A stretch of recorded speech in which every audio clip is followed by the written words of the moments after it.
Saludos amigos, bienvenidos nuevamente a Edición Nocturna. Soy Miguel Guerrero, estoy encantadísimo de poder compartir con ustedes en sus hogares esta penúltima hora de la noche de hoy, en las que les tengo un tema sumamente importante que ha estado acaparando la atención de los medios de comunicación e incluso la preocupación de las redes en la República Dominicana. Me refiero a los juicios de corrupción contra funcionarios y militares de la pasada administración gubernativa de la República Dominicana por parte del Ministerio Público. Y para hablar del tema tengo a tres abogados, los señores John García a mi izquierda, Juan Isidro Taveras en el medio y Luis Ernesto Peña en el extremo. Gracias, caballero, por aceptar nuestra invitación. Realmente, ¿qué podemos decir de estos juicios? ¿Se están observando las normas de un buen derecho? Bueno, yo pienso que en principio el Ministerio Público a veces violenta el debido proceso, toda vez que hay etapas que deben ser privadas a puerta cerrada. Y bueno, vemos la publicidad. Naturalmente, bajo la dirección de esta procuradora, de Miriam Germán, ya todo eso ha cambiado un poco, pero todavía pienso que hay que seguir cambiando. Por ejemplo, ustedes vieron hoy, cuando trasladaron hacia Najayo los reclusos, lo hicieron a las 5 de la mañana. Eso es para evitar la publicidad, la prensa. Y en el pasado vimos muchos apresamientos, inclusive en la operación de Antipulpo, que no había prensa, se hizo en horas de la mañana, cuestión de que no, y el fin de semana, que no hubiese ese aparataje, porque siempre hay una imagen, una presunción de inocencia que cuidar. Ustedes vieron, por ejemplo, que en el conocimiento de la medida de coerción, habían elementos ahí que no debieron salir a la luz pública y salieron. Por lo tanto, siempre es importante resguardar en esa etapa ese debido proceso, que sea a puerta cerrada, no necesariamente que eso se dilucide en los medios de comunicación. Sin embargo, ese mismo objeto fue objeto de mucha crítica, de que se hiciera fuera de los horarios. O sea, palo si boga y palo si no boga. El hecho de que se hicieran en horas que no fueran las reglamentarias, también la criticaron porque se le violentó su estado de intimidad. O sea, siempre se va a criticar. El hecho de las actuaciones judiciales ante cualquier caso siempre se va a criticar. No sé si recuerdan como la evolución que se hizo de porque se hizo antes para que no tuviera publicidad, respetándole su intimidad. Al revés, quienes estaban grabando y quienes lo hacían público, porque en esta época de la inmediatez de la tecnología hace que cualquiera te grabe un hecho, no importa la hora. Estaba todo en las redes in situ, en el momento. Licenciado Peña. Sí, sobre eso en particular, aunque podemos evaluarlo en sentido general, pero sobre eso en particular a mí siempre me ha preocupado desde un inicio, es cómo se caracterizan a la hora al imputado ahora. Es decir, si ustedes se fijan, se le pone casco de protección en la cabeza, se le ponen unos chalecos, se hace toda una parafernalia de seguridad que, aunque se supone está apuntando a su seguridad, lo que hace es realmente identificarlo como sujetos peligrosos. Es decir, y habría que ver hasta qué punto, si esas personas se negaran a tener ese tipo de supuesta protección. De protecciones, sí se le daría, porque realmente, en mi parecer, no son sujetos que deban estar con esas medidas que al final lo que hacen es que te identifican como un terrorista peligroso. Y eso, a la larga, llegado el momento de que sean declarados culpables o inocentes, en caso de una inocencia, ya quien borra todas esas imágenes y quien borra también esa percepción en la sociedad de verte esposado con un casco. Chaleco contra balas. Exacto, y cuando inclusive se habla de que por esa presunción de inocencia, tú debes ser conducido en estado de libertad, es decir, como se te presenta en la audiencia. Claro, estas son medidas que son hasta cierto punto entendibles, porque hay que garantizar seguridad y garantizar también la integridad del proceso. Pero creo que se ha llevado a unos extremos, incluso llegado al nivel de espectáculo, que va en detrimento de la presunción de inocencia de los procesados. Algunos abogados que yo he tenido la oportunidad de entrevistar en este mismo programa indican o han señalado o se han quejado de que una audiencia de coerción dura 5 o 10 minutos, es un asunto casi privada, no el espectáculo que se presentó en ese día, incluso poniendo al testigo de cargo como último... que no se estila en esa etapa. Exactamente, y que además para causar una impresión en los medios de comunicación y en la opinión pública nacional de culpabilidad contra los acusados, ¿no? Y sobre todo, porque una cosa es lo que piense la población. Yo siempre he dicho que aquí no hay 60.000 abogados, aquí hay 11.300.000 abogados porque todos los ciudadanos se creen con la capacidad de emitir una sentencia con la capacidad de la cosa irrevocablemente juzgada. Y no es así. O sea, una cosa es... Es como los fanáticos que hacen de árbitro en los claro, estadios, ¿no? una cosa es lo que esa sociedad, a través de las redes sociales, a través de los medios de comunicación manifiesta, y otra cosa es lo que establece la ley, lo que es el debido proceso. Y como él decía, por ejemplo, todas esas personas fueron y lo interrogaron. Cuando lo llamaron, lo citaron, ellos fueron previo a 2 y 3 interrogatorios y fueron en libertad. Por lo tanto, yo pienso que era innecesario, o es innecesario, no solamente a ellos, a cualquiera, porque no estamos hablando, como él decía, no se trata de un crimen de sangre. Esos son delitos económicos que en el mundo entero tienen otro trato. Ahora, los acusados tienen arraigo, y eso es evidente, y lo demuestra el hecho de que cada vez que fueron citados se presentaron voluntariamente ante las autoridades.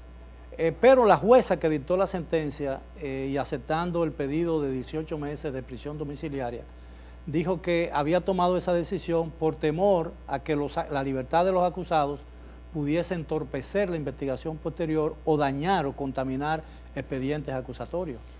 ¿Tiene validez ese argumento realmente? No, porque pudo haberle impuesto otra medida alternativa, por ejemplo, la prisión domiciliaria, porque se la impuso a uno de ellos. O sea, pudo haberlo hecho con un brazalete, dispositivo electrónico, que eso está debidamente tutelado, y no llevarlo a la cárcel, porque aquí hay un criterio errado.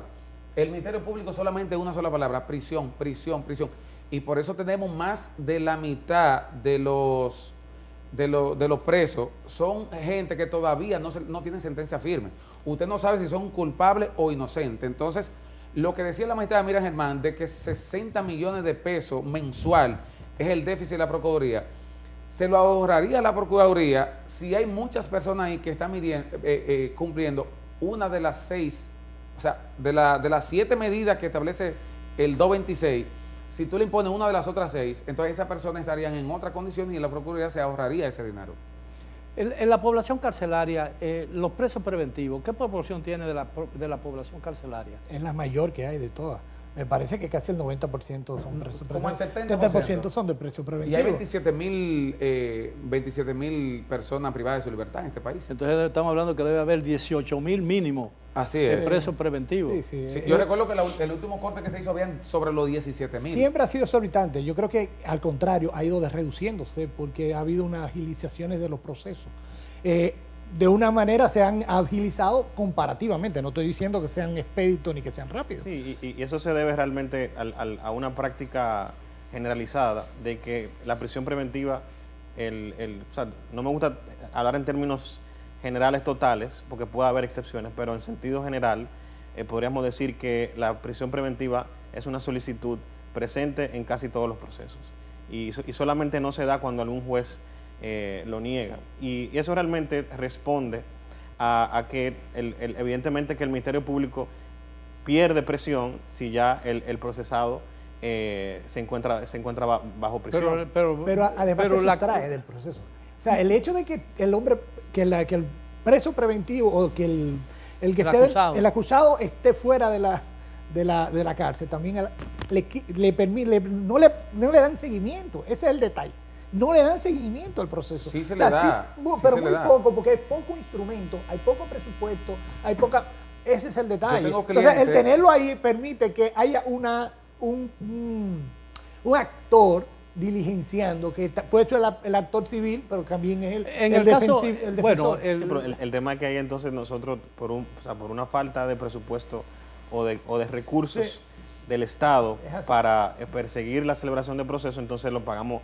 Esa falta de dinero se está pagando con libertad. Pero es así. No, y se está pagando con prisiones, o se está consumiendo con prisiones arbitrarias, ¿no? Hasta cierto sentido. Yo tengo varios imputados, ¿Cuál sería la situación, por ejemplo, en el caso hipotético de que dentro de 3 o 4 meses se solucione el conflicto, llegara a una solución y esas personas que han sido condenadas a una prisión domiciliaria, de prisión preventiva, sean condenados finalmente a una prisión menor que los 18 meses que han sido encarcelados o hayan sido declarados inocentes, porque se puede dar esa posibilidad. Lo que pasa es que hay una pena previa que se supone que a la cual es la máxima que pone allá, no es mínimo. Lo que pasa es que es por etapa el proceso penal y lo que estamos es en la medida de coerción, que aquí todavía no hay ni siquiera un juicio en la etapa preliminar. O sea, lo que viene ahora es, en estos 18 meses, que son 8 meses realmente, y el Ministerio Público,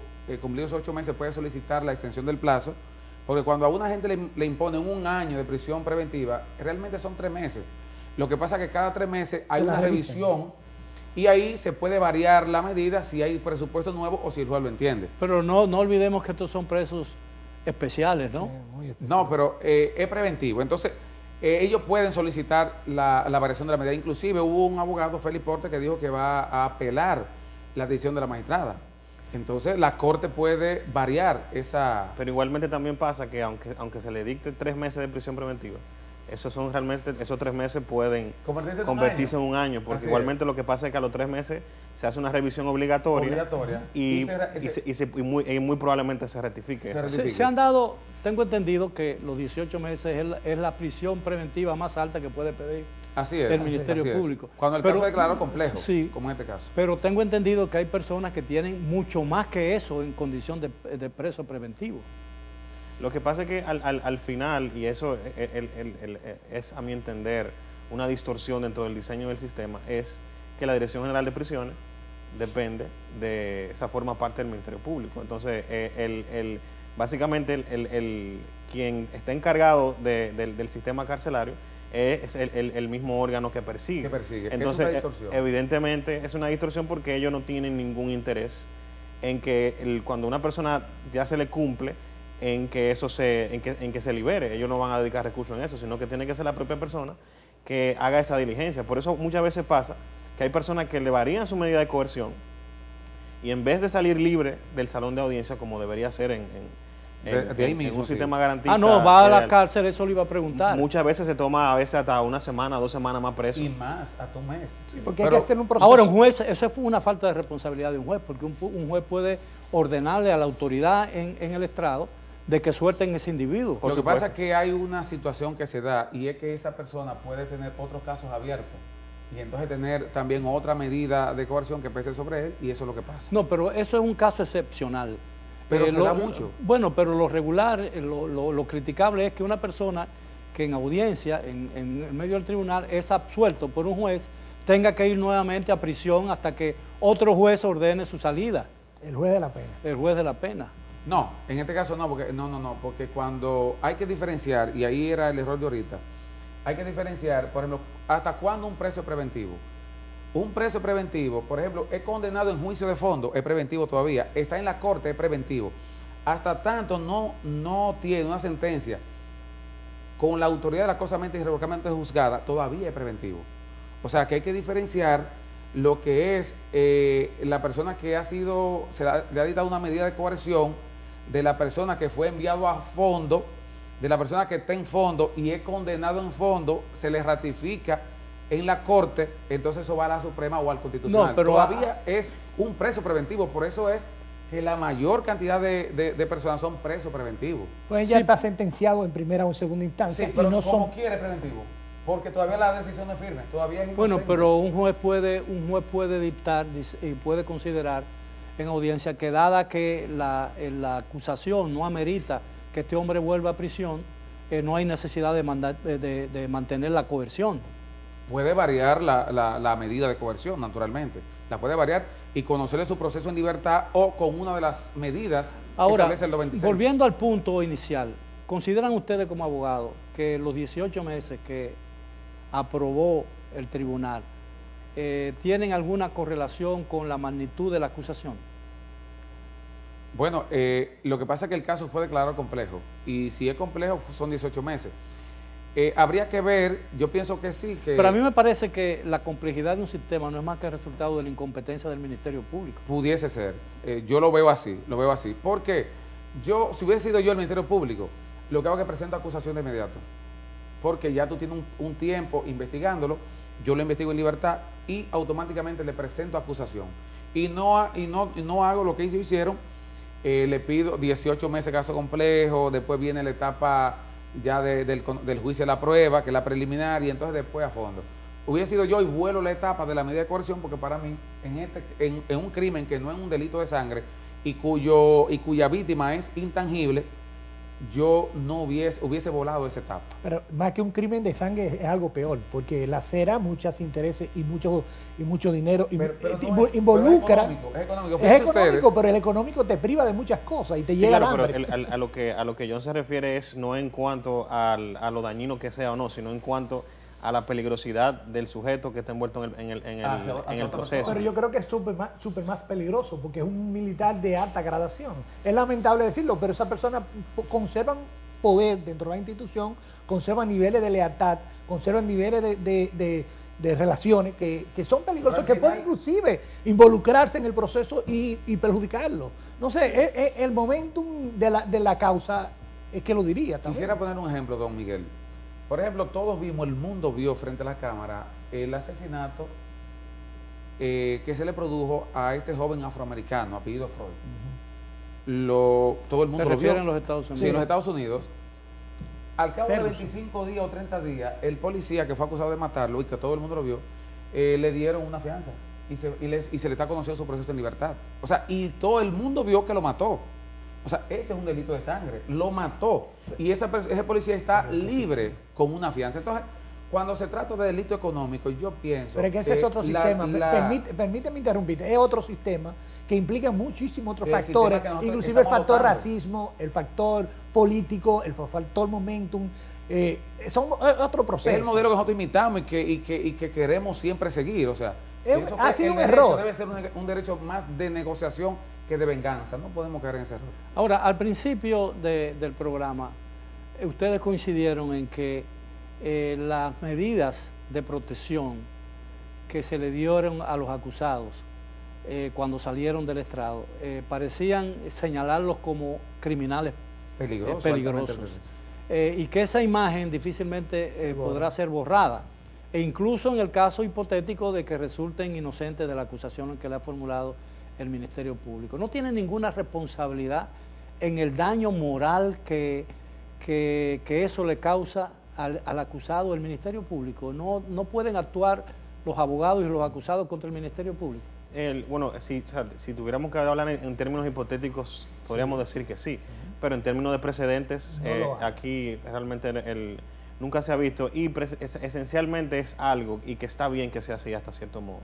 O sea, se parte de la premisa de que el Ministerio Público no actúa por capricho, sino que él actúa motivado por un interés público de perseguir el crimen y en defensa de la sociedad. Exactamente. Entonces, si en algún caso eventualmente no logra una condena y se da una absolución, entonces no necesariamente, solamente por ese hecho hay que retener algún tipo de responsabilidad, porque entonces eso le daría cierto temor al mismo Estado de perseguir, porque puede ganar o puede perder. Pero él comprometería su responsabilidad si se determina de que realmente se actuó con capricho, se actuó con exceso de poder y que eso tuvo un daño donde no había indicio de prueba, etcétera. Pero si realmente se evalúan que habían hasta cierto punto indicios, el Ministerio Público no puede retener. O sea, ahora, no puede las acusaciones que se escucharon, especialmente la del oficial que sirvió como testigo de cargo del Ministerio Público, ¿pueden influir en la decisión del juez en el juicio de fondo? Bueno, naturalmente que sí. Aquí hay una situación que se presenta. Obviamente ha habido una negociación con el Ministerio Público y el general, el militar Girón. Coronel Girón. Mayor Girón Jiménez. Sin lugar a duda que haya habido una negociación. O sea, tú me das esto, yo te doy aquello. Vamos a ver en la etapa preliminar, porque esa negociación tiene que darse antes del envío a fondo.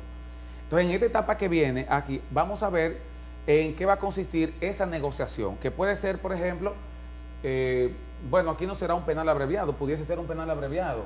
Un criterio de oportunidad. Pero aquí va a ser quizá un criterio de oportunidad. Que tiene que ser aprobado por el juez. Así es, por el juez. Entonces, ¿qué pasa? Pero puede ser el fruto de una negociación, Sí, ¿no? Sí, claro. Obligatoriamente. Entonces, ¿qué puede hacer el Ministerio Público? Por ejemplo, La legislación dominicana lo permite. Sí, claro, Sí. claro. Y puede atenuar la pena del testigo. Naturalmente, lo hizo con el caso Odebrecht. Lo que se llama delación premiada. Sí.